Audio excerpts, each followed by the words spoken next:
Hello दोस्तों, स्वागत है आप सभी का। दोस्तों यूपी ट्रिपल एससी पैट 2022 के लिए हम लेकर आ चुके हैं जीके टेस्ट नंबर 8। आज के वीडियो में हम इतिहास के टॉप 25 क्वेश्चंस को कवर करेंगे। और दोस्तों इस टेस्ट में आपके कितने क्वेश्चन करेक्ट होते हैं इसे आप कमेंट बॉक्स में ज़रूर बताएंगे। तो चलिए स्टार्ट करते हैं। और दोस्तों इससे पहले हम जीके टेस्ट के 7 टेस्ट लेकर आ चुके हैं। अगर आपने वो वीडियो नहीं देखे हैं तो उन्हें भी आप लोग जरूर देखें। तो आज का हमारा पहला क्वेश्चन है, गुप्त वंश का संस्थापक कौन था? ऑप्शन दिए गए हैं चंद्रगुप्त मौर्य, समुद्रगुप्त, श्रीगुप्त और हर्षवर्धन। तो गुप्त वंश के जो संस्थापक थे वो थे श्रीगुप्त। ऑप्शन नंबर सी इसका करेक्ट हो जाएगा कि जो गुप्त वंश के संस्थापक थे वो कौन थे? तो श्रीगुप्त गुप्त वंश के संस्थापक थे। अगला क्वेश्चन है, भारतीय नेपोलियन की उपाधि किसे दी गई? तो ऑप्शन दिए गए हैं चंद्रगुप्त मौर्य, समुद्रगुप्त, चंद्रगुप्त प्रथम और हर्षवर्धन। इसका जो करेक्ट आंसर होगा वो होगा ऑप्शन नंबर बी, समुद्रगुप्त को नेपोलियन की उपाधि दी गई है, भारतीय नेपोलियन की उपाधि। तो यहाँ से याद रखेंगे समुद्रगुप्त इसका करेक्ट आंसर हो जाएगा। अगला क्वेश्चन है, और दोस्तों किस तरह से आपको चेक करना है कि आपके क्वेश्चन कितने करेक्ट हुए हैं? तो एक कॉपी में आप इस तरीके से गिनती लिख लेंगे कितने तक, 25 तक। और जो भी क्वेश्चन आपका करेक्ट होता है उसके सामने आप सही का टिक करेंगे और जो गलत होता है उसके सामने आप क्रॉस का टिक करेंगे। और जितने आपके करेक्ट होते हैं बाद में उसे काउंट करेंगे और उसके बाद आप लोग अपने जो मार्क्स हैं वो कमेंट बॉक्स में शेयर करेंगे। तो क्वेश्चन है, मौर्य वंश का संस्थापक कौन था? ऑप्शन दिए गए हैं चंद्रगुप्त मौर्य है, बिंदुसार, अशोक या फिर सिकंदर। तो जो मौर्य वंश के संस्थापक थे वो कौन थे? तो याद रखेंगे आप चंद्रगुप्त मौर्य, ये मौर्य वंश के संस्थापक थे। ऑप्शन नंबर ए इसका करेक्ट होगा, मौर्य वंश के संस्थापक चंद्रगुप्त मौर्य। अगला क्वेश्चन है, मेगास्थनीज किसके दरबार में रहता था? ऑप्शन दिए गए हैं अशोक, बिंदुसार, चंद्रगुप्त मौर्य या फिर कनिष्क के दरबार में। इसका जो करेक्ट आंसर होगा वो होगा option number C, Chandragupta Maurya के दरबार में रहते थे मेगास्थनीज। दोस्तों आज के क्वेश्चन भले ही आपको थोड़े टफ लगें, लेकिन जो क्वेश्चन है वो सारे के सारे वेरी इंपॉर्टेंट हैं और आपके एग्जाम में यहाँ से क्वेश्चन पूछे जा सकते हैं। तो इसका आंसर क्या हो जाएगा? सी, चंद्रगुप्त मौर्य के दरबार में रहते थे मेगास्थनीज। और दोस्तों मेगास्थनीज से संबंधित एक क्वेश्चन और पूछा जाता है कि एक पुस्तक है, कौन सी पुस्तक? तो नाम याद रखेंगे, इंडिका। इंडिका नाम की एक पुस्तक है, ये किसके द्वारा लिखित है? तो ये मेगास्थनीज के द्वारा लिखित है। इस बात को आप अच्छे से याद रखेंगे। आगे बढ़ते हैं, रोमन साम्राज्य के साथ भारत का व्यापार रोम पर किसके द्वारा आक्रमण के साथ समाप्त हो गया था? ऑप्शन दिया गया है अरबों द्वारा, हंगेरियाई द्वारा या हूणों द्वारा या तुर्कों द्वारा। इसका जो करेक्ट आंसर होगा वो होगा ऑप्शन नंबर सी कि हूणों के द्वारा। जो रोमन साम्राज्य था वो भारत का व्यापार रोम पर हूणों के आक्रमण के बाद समाप्त हो गया था। तो ऑप्शन नंबर सी इसका करेक्ट हो जाएगा। आगे बढ़ते हैं, अगला क्वेश्चन है, आर्यभट्ट और वराहमिहिर ये किसके युग के साथ संबंधित हैं? कौन से युग के साथ ये संबंधित हैं? ऑप्शन दिए गए हैं गुप्त वंश से या कुषाण वंश से या मौर्य वंश से या पल्लव वंश से। तो इसका जो करेक्ट आंसर हो जाएगा वो हो जाएगा ऑप्शन नंबर ए करेक्ट, गुप्त वंश से संबंधित थे आर्यभट्ट और वराहमिहिर। तो याद रखेंगे कई बार एग्जाम में पूछा जाता है कि किस राजवंश से संबंधित थे? तो गुप्त वंश से संबंधित थे आर्यभट्ट और वराहमिहिर। अगला क्वेश्चन है, इलाहाबाद के स्तंभ में किसकी उपलब्धियां उत्कीर्ण है? ऑप्शन दिए गए हैं चंद्रगुप्त मौर्य, समुद्रगुप्त या विक्रमादित्य या फिर स्कंदगुप्त। तो इसका जो करेक्ट आंसर हो जाएगा वो होगा ऑप्शन नंबर बी, समुद्रगुप्त। ध्यान रखेंगे जो इलाहाबाद के स्तंभ हैं उसमें समुद्रगुप्त की उपलब्धियां उत्कीर्ण की गई हैं, यानी कि वहां पर दिखाई गई हैं। तो ध्यान रखेंगे ऑप्शन नंबर बी इसका करेक्ट हो जाएगा। आगे बढ़ते हैं, अगला क्वेश्चन है, चीनी यात्री फाहियान ये किस गुप्त शासक के शासनकाल के दौरान भारत आए थे? ऑप्शन दिए गए हैं समुद्रगुप्त, चंद्रगुप्त मौर्य और चंद्रगुप्त द्वितीय और कुमारगुप्त। तो इसका जो करेक्ट आंसर हो जाएगा, जो फाहियान है ये चीनी यात्री थे, ये किसके शासनकाल में भारत आए थे? तो याद रखेंगे ऑप्शन नंबर सी करेक्ट हो जाएगा, चंद्रगुप्त द्वितीय के शासनकाल में ये आए थे। कौन? याद रखेंगे फाहियान। दोस्तों एग्जाम में क्वेश्चन कई बार इस तरह से पूछा जाता है कि जो चीनी यात्री भारत में आए हैं उनका क्रम पूछा जाता है। तो यहाँ से आपको एक ट्रिक बताएंगे जिसके बाद आपको जो है अच्छे से याद रहेंगे और हो सकता है आपने उसको सुना भी हो। क्या ट्रिक है कि चीनी यात्री को क्या हुई, फांसी हुई। चीनी यात्री को फांसी हुई, ये है ट्रिक। अब दोस्तों यहाँ से कैसे याद रखेंगे, फा से हो जाएगा फाहियान, याद रखेंगे फाहियान, ये फा से हो जाएगा।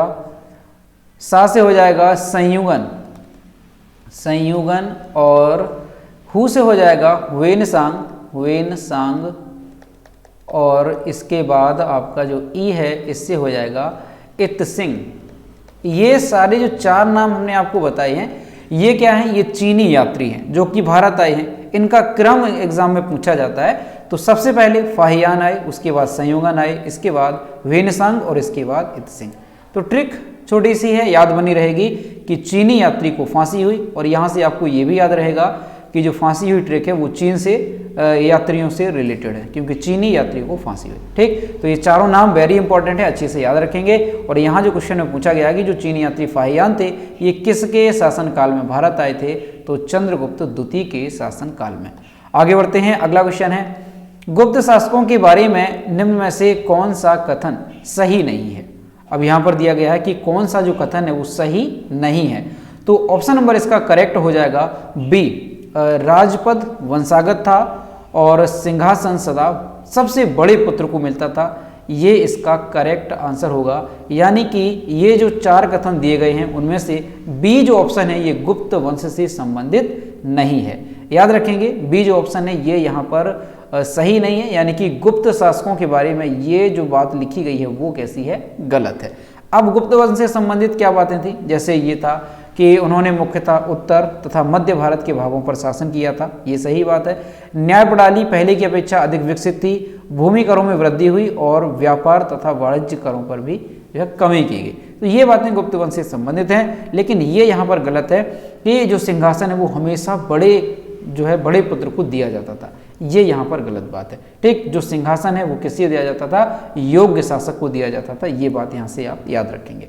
आगे बढ़ते हैं, अगला क्वेश्चन है कि कवि कालिदास किसके राजकवि थे। ऑप्शन दिए गए हैं चंद्रगुप्त मौर्य, समुद्रगुप्त, चंद्रगुप्त द्वितीय और कुमारगुप्त। तो इसका जो करेक्ट आंसर होगा वो होगा ऑप्शन नंबर सी, चंद्रगुप्त द्वितीय। इनके जो है दरबारी ये कवि थे, कौन, कवि कालिदास। याद रखेंगे जो कालिदास हैं ये किसके राजकवि थे, ये चंद्रगुप्त द्वितीय के क्या थे, राजकवि थे। तो यहाँ से आप ये बात याद रखेंगे। अगला क्वेश्चन है गुप्त राजवंश किसके लिए प्रसिद्ध था। ऑप्शन दिए गए हैं कला और स्थापत्य, साम्राज्यवाद, राजस्व और भूमि सुधार, या फिर कोई नहीं। तो इसका जो करेक्ट आंसर हो जाएगा वो होगा ऑप्शन नंबर ए, कला और स्थापत्य के लिए जो है प्रसिद्ध था कौन सा, गुप्त राजवंश। कई बार एग्जाम में पूछा जाता है कि गुप्त राजवंश जो है ये किस लिए फेमस था, तो याद रखेंगे आप कला और स्थापत्य के लिए फेमस था गुप्त राजवंश। अगला क्वेश्चन है गुप्त शासकों की सरकारी भाषा क्या थी। यानी कि जो गुप्त शासन था तो उस टाइम पर जो है राजकाज की भाषा क्या थी। ऑप्शन दिए गए हैं पाली है, प्राकृत है, इसके अलावा हिंदी या फिर संस्कृत। तो यहाँ से आप याद रखेंगे ऑप्शन नंबर डी करेक्ट हो जाएगा। संस्कृत जो है भाषा थी किसकी, गुप्त शासकों की सरकारी भाषा, या आप कह सकते हैं राजकाज की भाषा जो है ये कौन सी थी, संस्कृत थी गुप्त शासन काल में। ठीक, याद रखेंगे ऑप्शन नंबर डी इसका करेक्ट हो जाएगा। अगला क्वेश्चन है गुप्त शासन के दौरान निम्नलिखित में से ऐसा कौन सा व्यक्ति था जो एक महान खगोल विज्ञानी और गणितज्ञ था। ऑप्शन दिए गए हैं भानुगुप्त है, वाघभट्ट, वाघ नहीं यहाँ पे होगा वाणभट्ट, ठीक है वाणभट्ट है, इसके अलावा आर्यभट्ट और वराहमिहिर। तो इसका जो करेक्ट आंसर हो जाएगा वो हो जाएगा option number C, Aryabhata. Aryabhata जो है ये गुप्त काल से ये संबंधित थे और ये कौन थे, ये एक महान खगोल विज्ञानी थे और एक महान गणितज्ञ थे। तो याद रखेंगे आप कि आर्यभट्ट किस शासन काल से संबंधित थे, तो गुप्त काल से ये संबंधित थे और ये कौन थे, तो ये एक महान खगोल विज्ञानी और एक महान गणितज्ञ थे। अगला क्वेश्चन है गुप्त राजा जिसने विक्रमादित्य की पदवी ग्रहण की थी वह थे कौन से थे। यानी कि ऐसे कौन से राजा थे गुप्त वंश से कि जिसने विक्रमादित्य की पदवी जो है ग्रहण की थी। ऑप्शन दिए गए हैं स्कंदगुप्त है, समुद्रगुप्त है, चंद्रगुप्त द्वितीय और कुमारगुप्त। इसका जो करेक्ट आंसर होगा वो होगा option number C, Chandragupta second. ये जो है विक्रमादित्य की इन्होंने पदवी धारण की थी। और यहाँ से आप एक बात ध्यान रखेंगे कि विक्रमादित्य और चंद्रगुप्त द्वितीय एक ही व्यक्ति के नाम है दोनों, तो यहाँ आपको ये चीज़ ध्यान रखनी है। ठीक, विक्रमादित्य की उपाधि जो है किसने धारण की थी? चंद्रगुप्त द्वितीय ने। अगला क्वेश्चन है, निम्नलिखित में से गुप्त वंश का वह राजा कौन था जिसने हूणों को भारत पर आक्रमण करने से रोका था? ऑप्शन दिए गए हैं स्कंदगुप्त, समुद्रगुप्त, चंद्रगुप्त द्वितीय और कुमारगुप्त। इसका जो करेक्ट आंसर होगा वो होगा ऑप्शन नंबर सी, चंद्रगुप्त द्वितीय। दोस्तों जो चंद्रगुप्त द्वितीय थे, इन्होंने जो है ये गुप्त वंश के राजा थे और इन्होंने हूणों को भारत पर आक्रमण करने से रोका था, यानी हूणों के विरोध में इन्होंने जो है क्या किया था? युद्ध लड़ा था। तो ध्यान रखेंगे आप, ऑप्शन नंबर सी इसका करेक्ट हो जाएगा कि जो चंद्रगुप्त द्वितीय थे इन्होंने हूणों को भारत पर आक्रमण करने से रोका था।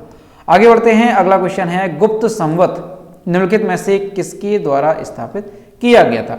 ऑप्शन दिए गए हैं चंद्रगुप्त प्रथम, चंद्रगुप्त द्वितीय, समुद्रगुप्त और एक ऑप्शन और दिया गया है कुमारगुप्त। इसका जो करेक्ट आंसर होगा वो होगा ऑप्शन नंबर ए, चंद्रगुप्त प्रथम। चंद्रगुप्त प्रथम के द्वारा जो है क्या स्थापित किया गया था? तो गुप्त संवत जो है ये स्थापित किया गया था। ध्यान रखेंगे, ऑप्शन नंबर ए इसका करेक्ट होगा।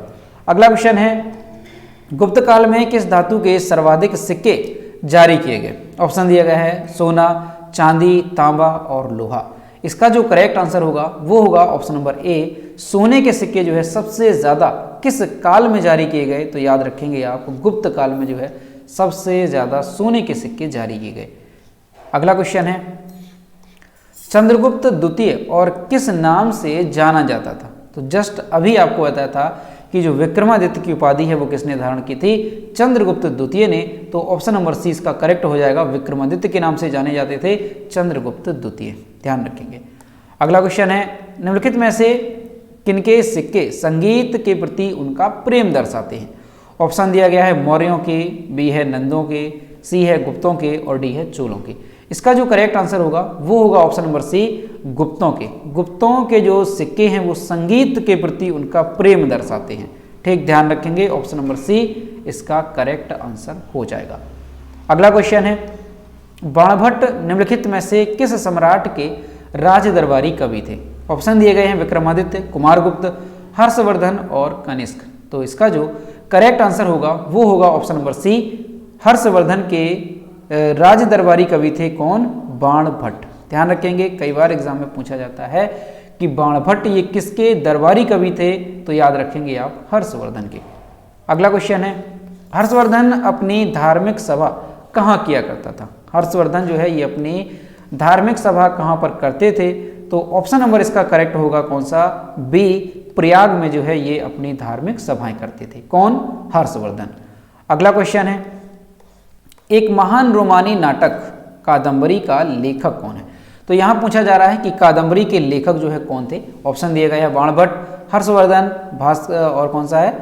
भास्कर वर्धन और है बिंदुसार। इसका जो करेक्ट आंसर हो जाएगा वो हो जाएगा option number A, Banabhatta. Banabhatta ने जो है कादंबरी जो एक नाटक है उसको लिखा था। तो ऑप्शन नंबर ए यहाँ पर करेक्ट हो जाएगा।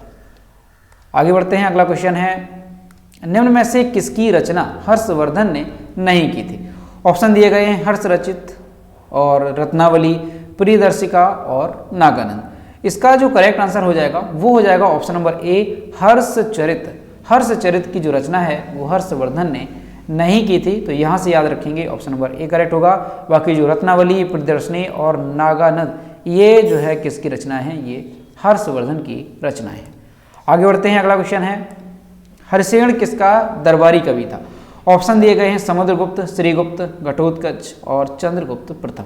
इसका जो करेक्ट आंसर होगा वो होगा ऑप्शन नंबर ए, समुद्रगुप्त के दरबारी कवि थे हरिसेन। याद रखेंगे, काफी इंपॉर्टेंट है। हरिसेन किसके दरबारी कवि थे? तो ये जो है समुद्रगुप्त के दरबारी कवि थे। अगला क्वेश्चन और आज के टेस्ट का आखिरी क्वेश्चन है, नालंदा विश्वविद्यालय की स्थापना किसने की थी? तो नालंदा जो विश्वविद्यालय था इसकी स्थापना की गई थी किसके द्वारा? तो याद रखेंगे आप, कुमारगुप्त फर्स्ट के द्वारा जो है नालंदा विश्वविद्यालय की स्थापना की गई थी। काफ़ी इंपॉर्टेंट है, याद रखेंगे। तो दोस्तों ये थे हमारे जीके टेस्ट के टॉप 25 क्वेश्चंस हिस्ट्री के। जो कि हमने इस टेस्ट में कवर किए, और आपके इस टेस्ट में कितने क्वेश्चन करेक्ट हुए कमेंट बॉक्स में जरूर बताएंगे।